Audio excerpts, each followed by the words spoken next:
Hey everyone, 99% of you watching aren't subscribed. Let's change that. Hit that subscribe button, and at 1,000 subscribers, we'll drop special stories just for you. Sam Rivers had always found peace in the ocean's rhythm. Her job as a lead researcher at Deep Horizon Station A, floating laboratory far from land, often meant working late into the night, studying ocean currents, marine life, and the mysteries of the deep. It was a life she enjoyed, free from the noise of the city and filled with the ever-changing symphony of waves and wind. On this particular evening, though, the sea was anything but calm. A squall had rolled in, battering the station with sheets of rain and gusts that howled against the reinforced windows. Sam stood in the control room, staring at the churning black water on the monitors, ready to shut down the outdoor sensors to protect them from the storm. Then something caught her eye. It was quick, just a flicker of light, something small and shimmering beneath the surface. At first, she thought it might be a malfunction in one of the underwater cameras. But as she leaned closer to the screen, she saw it again. This time, the light moved, a pale bluish glow darting in and out of the waves. "What on earth?" Sam murmured. Without hesitation, she grabbed a raincoat and headed out to the platform's edge. The storm hit her like a wall of needles, the wind nearly knocking her off her feet. But she steadied herself against the railing, squinting into the darkness. The faint glow bobbed up and down, closer now. She realized it wasn't just a patch of light, it was attached to something alive. Her instincts as a scientist kicked in.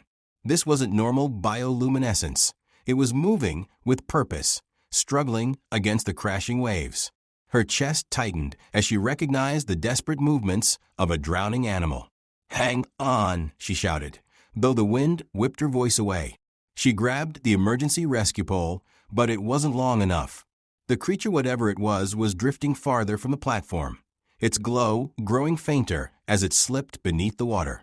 Sam hesitated for a heartbeat, then threw off the raincoat, grabbed a lifeline, and dove into the icy Black Sea. The shock of the cold nearly stole her breath, but she forced her limbs to move, kicking toward the glow.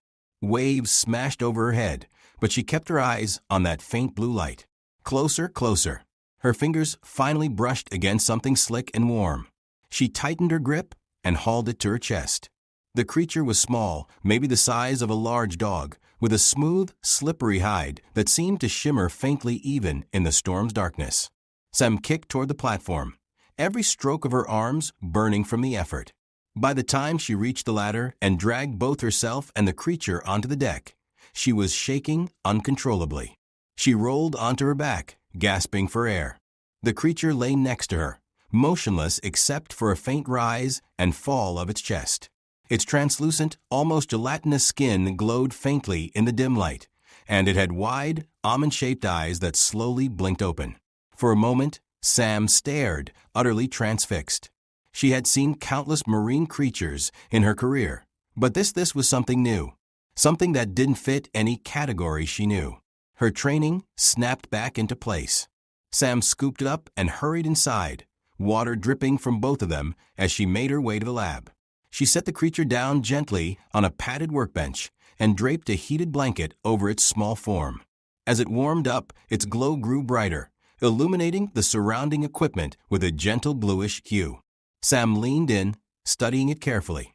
Its shape was vaguely seal-like, with flipper-like appendages and a streamlined body, but its skin seemed more like a jellyfish's, and those eyes were too large, too expressive.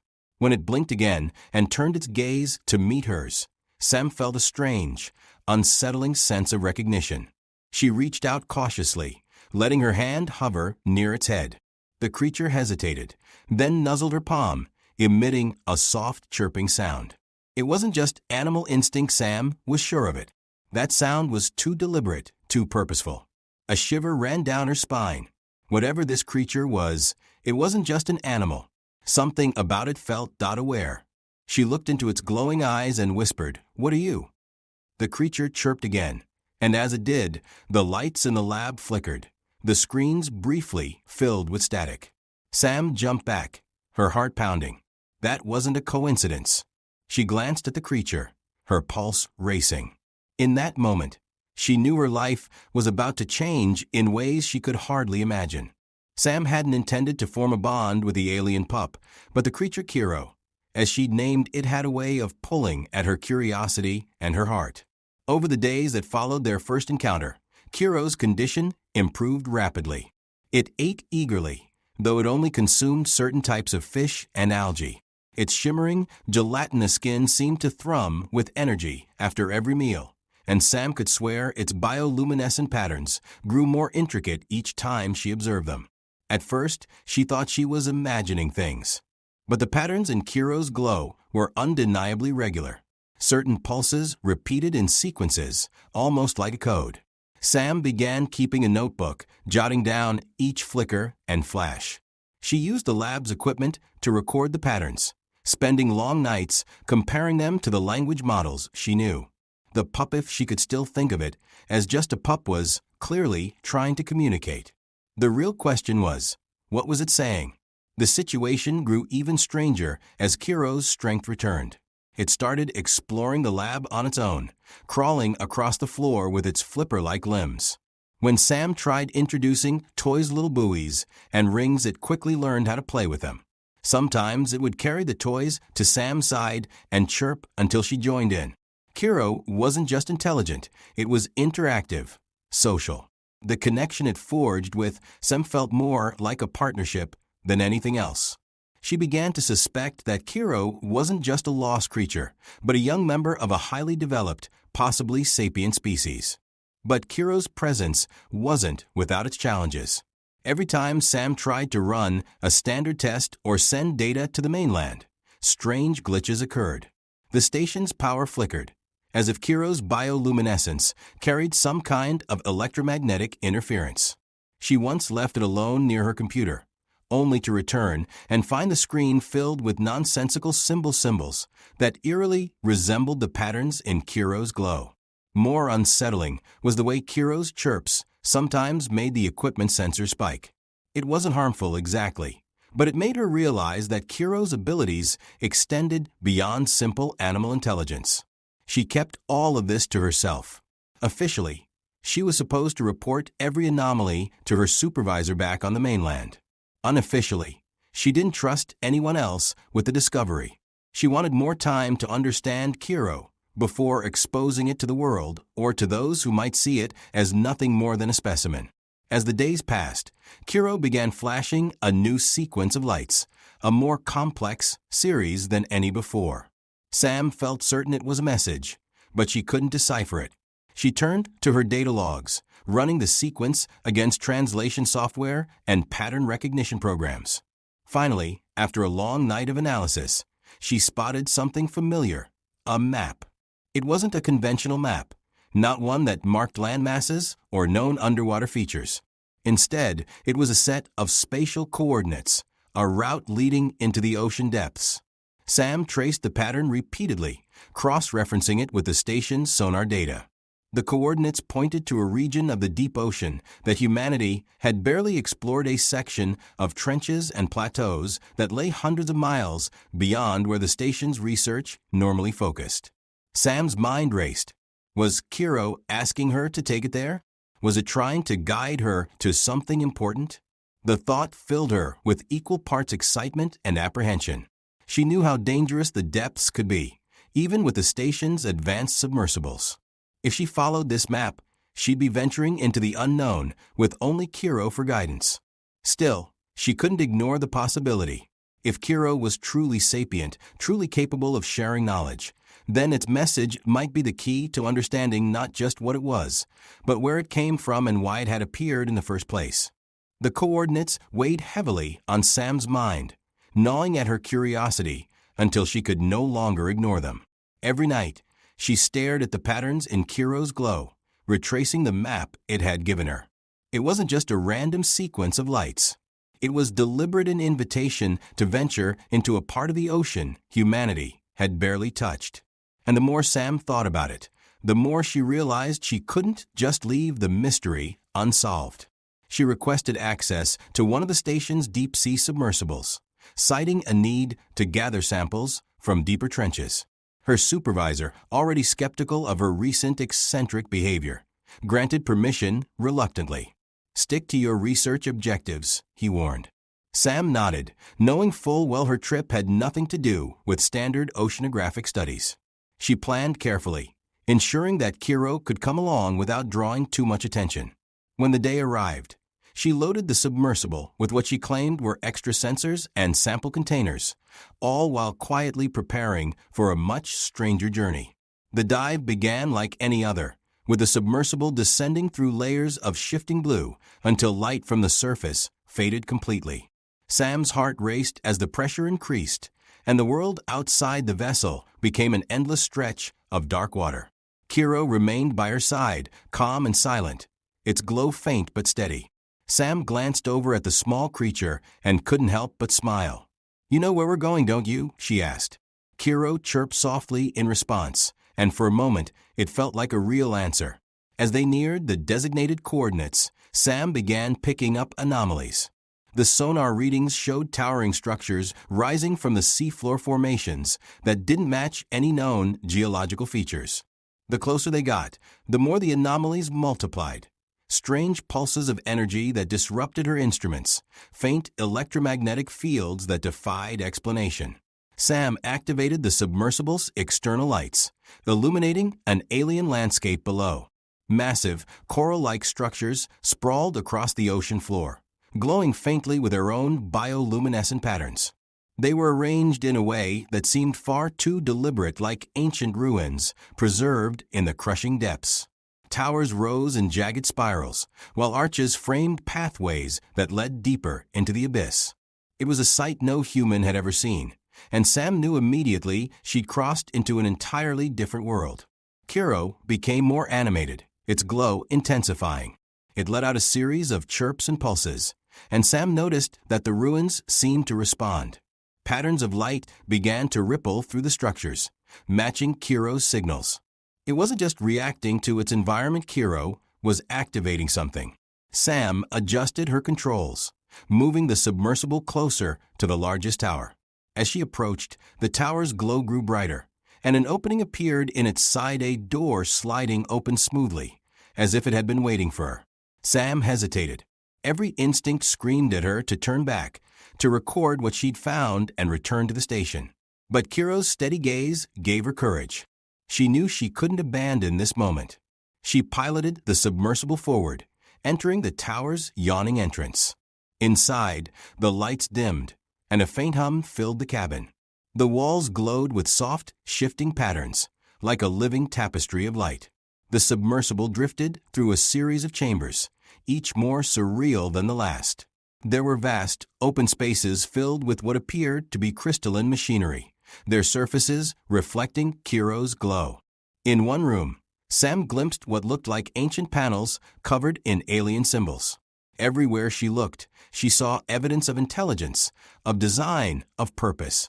And then it appeared, a holographic figure shimmering in the chamber ahead. It was humanoid in shape, with elongated limbs and a smooth, featureless head. The figure flickered for a moment before stabilizing, its face turning toward her. Sam froze, her hands hovering over the controls. This was it contact. Actual contact.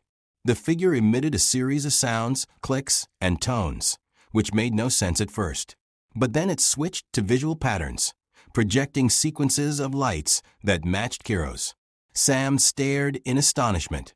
The hologram was communicating, just as Kiro had. The patterns became more complex, and as Sam watched, she began to piece together a story. Kiro wasn't just a lost animal.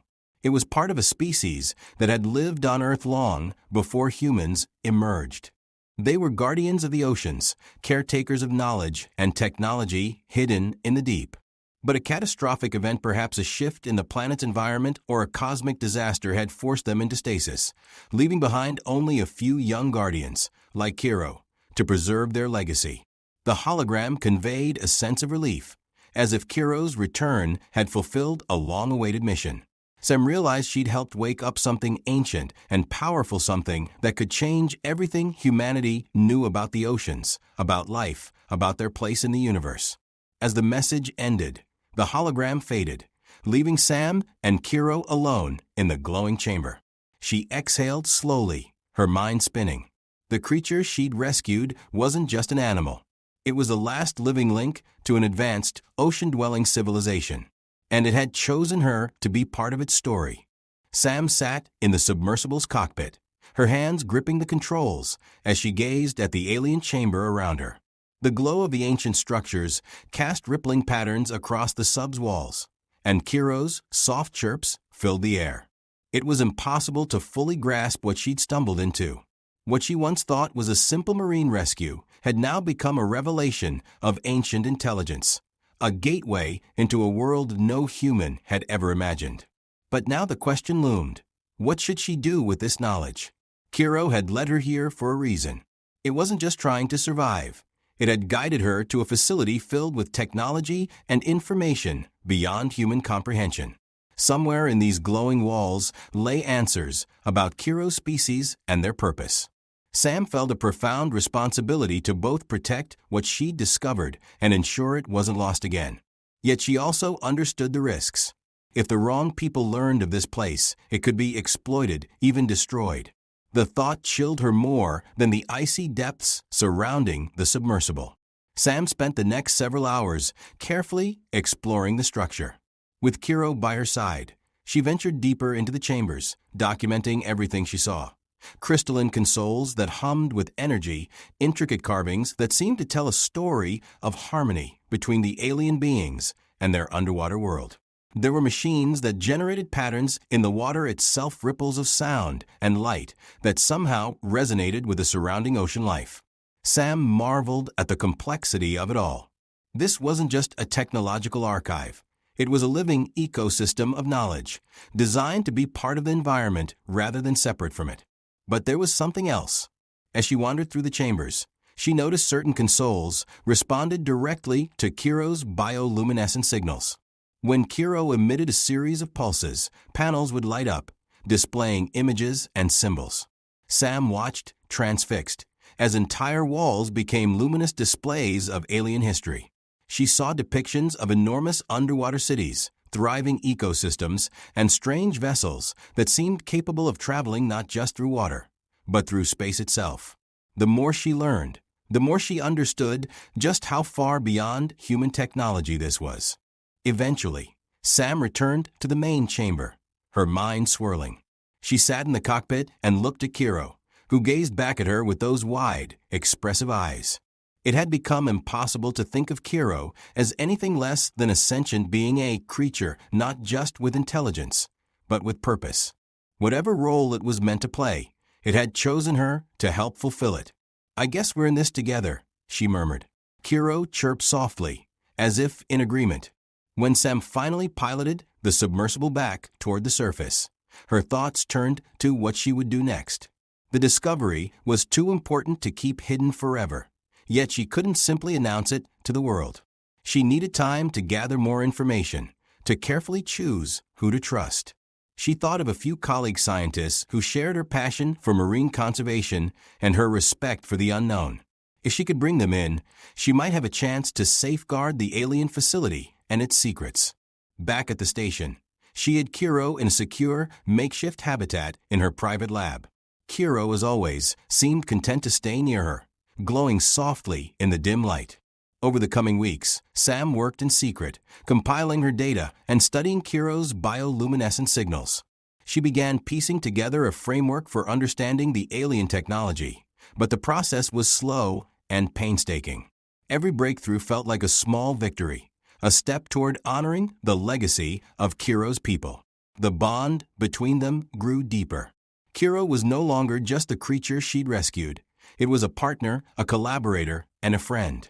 When Sam had moments of doubt, when the enormity of what she discovered threatened to overwhelm her, Kiro was always there, glowing steadily, as if reminding her that she wasn't alone. Their connection went beyond words, beyond lights and sounds. It was a shared understanding, a mutual trust that carried them through every challenge. One day, as she was reviewing her findings, Kiro let out a series of chirps and flashed a pattern Sam hadn't seen before. She turned, watching as the glowing symbols formed what looked like a blueprint on the wall. It was intricate, detailed, far more complex than anything Kiro had shown her before. As she studied it, she realized it was a schematic for something, possibly a piece of the alien technology she'd seen in the facility. Excitement surged through her. This was the next step, the key to unlocking the potential of what they'd found. For the first time, Sam felt like she was on the brink of understanding.